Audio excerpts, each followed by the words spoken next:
Welcome to the channel Easy Trick for Computer Science students and as well as those students who learn something new in the computer science field.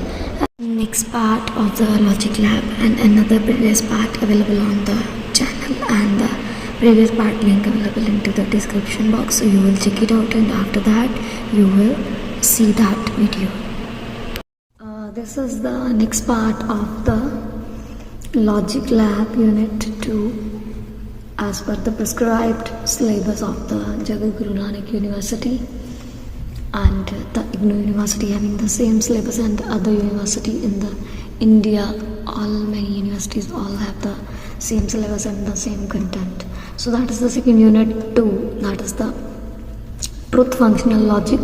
So what is the truth functional logic? A logic who having a truth function is a function. कौन सा function वो truth function लेता है जिसमें accept हो सिर्फ और सिर्फ truth values as input and truth values के थ्रू ही जो प्रोड्यूस हो output with the unique truth. मतलब जो एंटर करनी है वैल्यूज वो भी ट्रूथ होनी चाहिए ताकि उससे जो प्रोड्यूस हो आउटपुट वो भी एक ट्रूथ बने और जो आउटपुट प्रोड्यूस होगी फिर वो एक यूनिक ट्रूथ बन जाएगी, जिसके लिए हमें वैल्यूज का जो लॉजिक है कि नॉलेज रिप्रेजेंटेशन होनी चाहिए, तो इसीलिए ही बना हुआ है ना कि आपको ट्रूथ वैल्यूज़ के साथ डील करना आता होना चाहिए। सो इसलिए ये बहुत इंपॉर्टेंट एस्पेक्ट है लॉजिक लैब का कि आपको ट्रूथ फंक्शनल वैल्यू लॉजिक वाला पार्ट जो है वो इजीली ग्रैब करके पढ़ना होगा।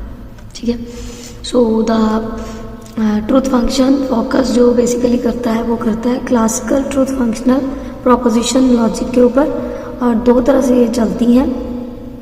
एक होती है ट्रूथ, दूसरी होती है फॉल्सिटी। मतलब एक सच्चाई हो सकती है, एक वैल्यू हमें वो भी मिल सकती है जो कि बोली जाए ट्रूथ है लेकिन एम्फेसाइज ना करे कि ट्रूथ नहीं है, तो कुछ और भी हो सकती है, तो वो फिर फॉल्सिटी प्रॉपर्टीज़ के अंदर ऑलरेडी अवेलेबल है, जिसकी हम पार्ट की बात करेंगे ट्रूथ फंक्शन के जब हम स्टेटमेंट्स के अंडर कनेक्शंस पढ़ेंगे कि कौन कौन से आते हैं।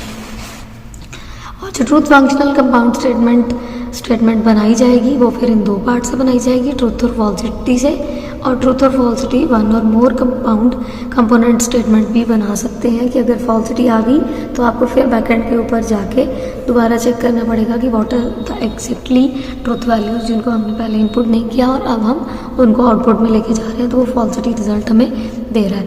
ये हो सकता है कि फॉल्सिटी आ जाए, कई बार मशीन बनती है ना तो उसके एड्रेसिंग फील्ड्स को अगर आप अच्छे से बना भी लेते हो, सिमुलेटेड एनवायरनमेंट में डालते हो, तो कई बार होता है कि वो मशीन जो है वो गुड रिस्पॉन्स नहीं कर पाती, कोई ब्लास्ट हो जाए, कोई वैल्यूज जैसे कार की स्पीड चेक हो रही हो तो स्पीड इतनी ना पकड़ पाए, तो वो फॉल्सिटी आ गई ना तो फिर आपको लॉजिक दोबारा से चेक करना पड़ेगा कि क्या प्रॉब्लम है।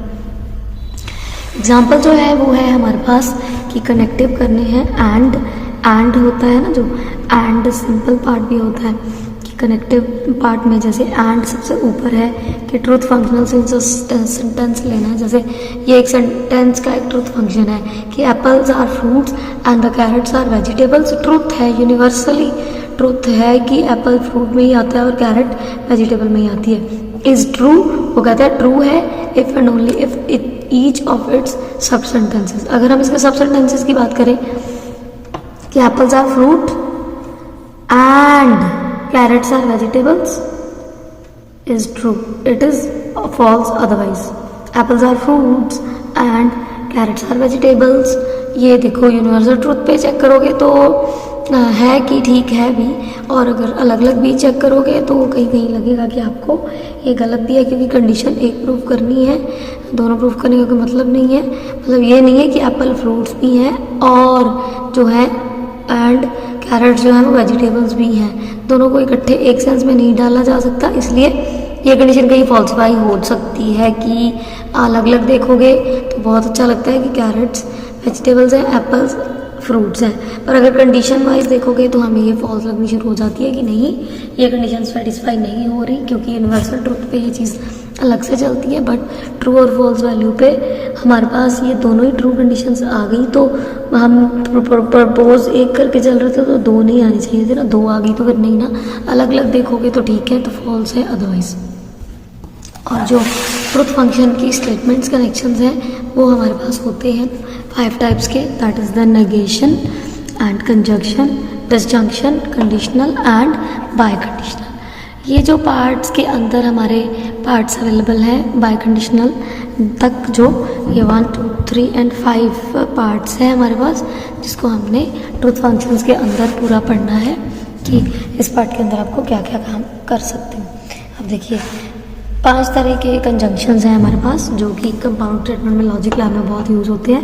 एंड, और, if then, if and only if, and not. And होता है कंजंक्शन, इसको बोलते हैं कंजंक्शन, और होता है disjunction.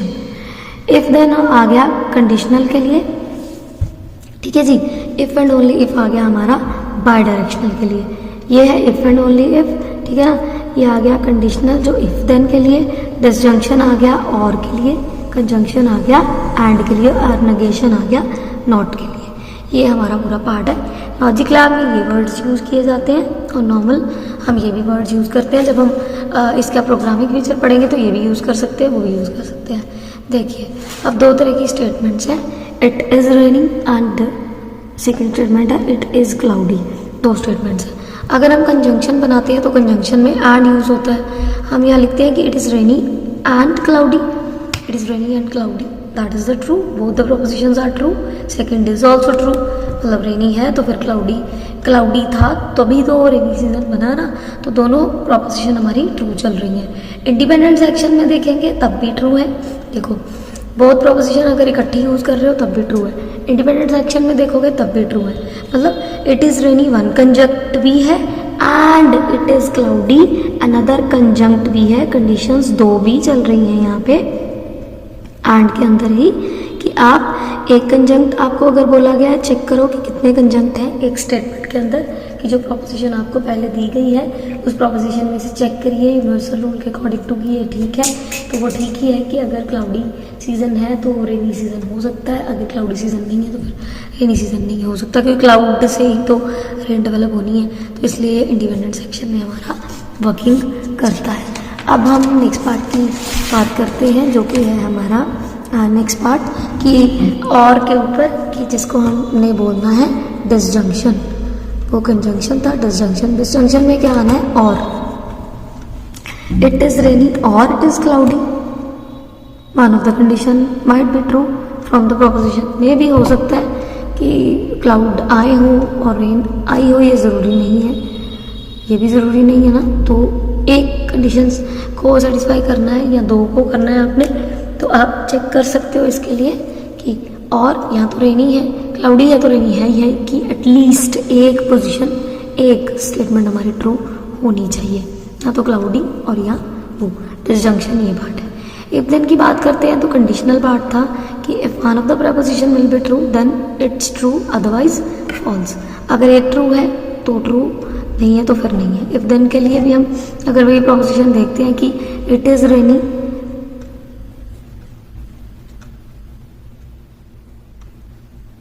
it is cloudy, if it is cloudy then it is rainy। ये भी हो सकती है कि one of the proposition will be true, अगर ये ट्रू है देन इट इज ट्रू, ये भी ट्रू हो सकती है। और अगर ये ट्रू नहीं थी तो ये भी ट्रू नहीं हो सकती, मतलब एक ट्रू हो सकती है, दोनों में से दोनों नहीं ट्रू हो सकती। जो इफ देन का कंडीशनल पार्ट हमारा चलता है। इफ एंड ओनली इफ में ये होता है कि आपको एक कंडीशन ट्रू हमेशा प्रूव करनी ही करनी है, जैसे it is cloudy and it is raining. एक प्रूफ करनी है आपको कि आपने करनी है, या फिर दोनों ही बाय कंडीशनल में भी चल सकता है पार्ट, कि बाय कंडीशनल में ले लो। बाय कंडीशनल में पार्ट बहुत अच्छे से चल सकता है कि आपका पार्ट जो है वो बाय कंडीशनल बन जाएगा, कि एक कंडीशन को इसके साथ चला लो, प्रिंट करवा लो, दूसरे को इसके साथ चला के प्रिंट करवा लो, कि इफ ऐसे लगाओ ना, if it is raining then it is cloudy. If condition check हुई, then if it is cloudy then print करवाओ यहाँ पे it is raining and it is cloudy. ये हो गया बाय डायरेक्शनल, मतलब पहले ये कंडीशन चेक हुई, देन ये इफ चेक हुई, अब ये दोनों अगर प्रूव करेंगी कि ट्रू हैं तो फिर ये इस पे आ जाएगा, ठीक है। पिछले में क्या था, एक कंडीशन चेक होनी है या दूसरी कंडीशन चेक होनी है, दोनों भी हो सकती है पर एक ही कंडीशन हमेशा इफ देन में चेक होती है, या तो ये या तो ये। और देन में हम ये भी लगा सकते हैं इट इज़ रेनिंग, प्रिंट तो यही होनी है ना कि ये क्लाउडी है तो ये रेनी है, बस प्रिंट तो ये हो। इसके अंदर फिर बाई डायरेक्शन चल सकते हैं। नेगेशन की बात करते हैं तो ये लेता है हमारी फॉल्स स्टेटमेंट। फॉल्स स्टेटमेंट में है कि आपने कंडीशन लेनी है नॉट वाली, it is rainy but it is not cloudy. Proposition हम सारी सेम लेके चल रहे हैं क्योंकि एक सिंपल रूल से अभी हम ट्रूथ फंक्शन वैल्यूज़ समझ रहे हैं, और जो इसका टेबल होगा वो आपको नेक्स्ट जो पार्ट होगा वीडियो का उसमें ज़रूर मिल जाएगा। और यूनिट 2 का हम काफ़ी हद तक पार्ट जो है वो कंप्लीट कर लेंगे, then we will shift into the unit 3। So it is rainy but it is not cloudy, this is a simple preposition.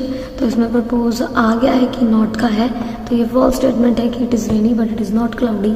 ये हो ही नहीं सकता कि रेनी हो और क्लाउडी ना हो, कहीं ना कहीं तो देखो क्लाउड होंगे तो ही तो रेनी हो सकती है ना।